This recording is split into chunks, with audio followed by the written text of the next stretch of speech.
L'Exode, chapitre 37. Betsaléel fit l'arche de bois d'acacia.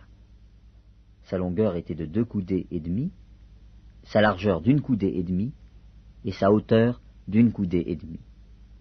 Il la couvrit d'or pur, en dedans et en dehors, et il y fit une bordure d'or tout autour. Il fondit pour elle 4 anneaux d'or, qu'il mit à ses 4 coins, 2 anneaux d'un côté et 2 anneaux de l'autre côté. Il fit des barres de bois d'acacia et les couvrit d'or. Il passa les barres dans les anneaux sur les côtés de l'arche pour porter l'arche. Il fit un propitiatoire d'or pur. Sa longueur était de 2 coudées et demie et sa largeur d'1 coudée et demie. Il fit 2 chérubins d'or.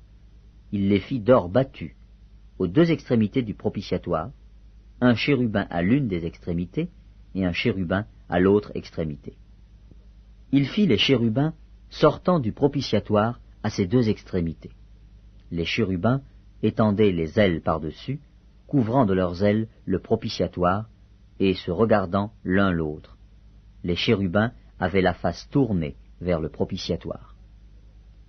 Il fit la table de bois d'acacia. Sa longueur était de 2 coudées, sa largeur d'1 coudée, et sa hauteur d'1 coudée et demie. Il la couvrit d'or pur, et il y fit une bordure d'or tout autour.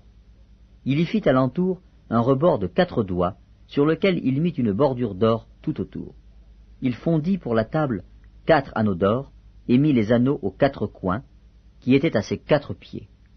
Les anneaux étaient près du rebord, et recevaient les barres pour porter la table.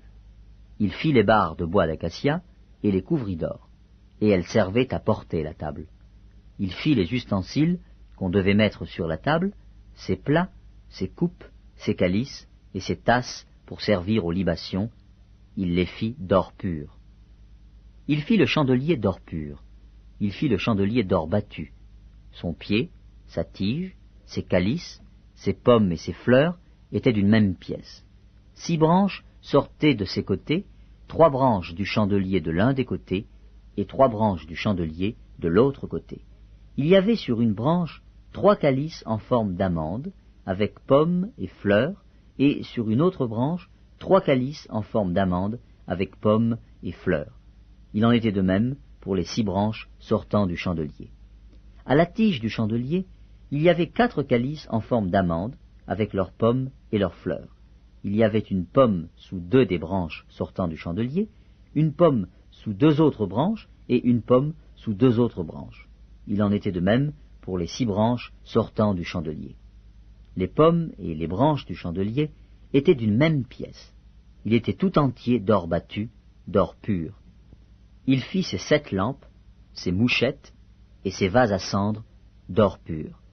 Il employa un talent d'or pur pour faire le chandelier avec tous ses ustensiles. Il fit l'autel des parfums de bois d'acacia.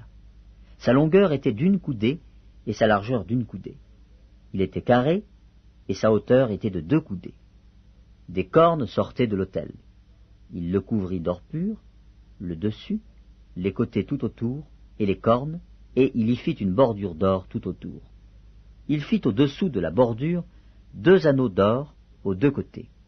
Il en mit aux 2 côtés pour recevoir les barres qui servaient à le porter. Il fit des barres de bois d'acacia et les couvrit d'or. Il fit l'huile pour l'onction sainte et le parfum odoriférant, pur, composé selon l'art du parfumeur.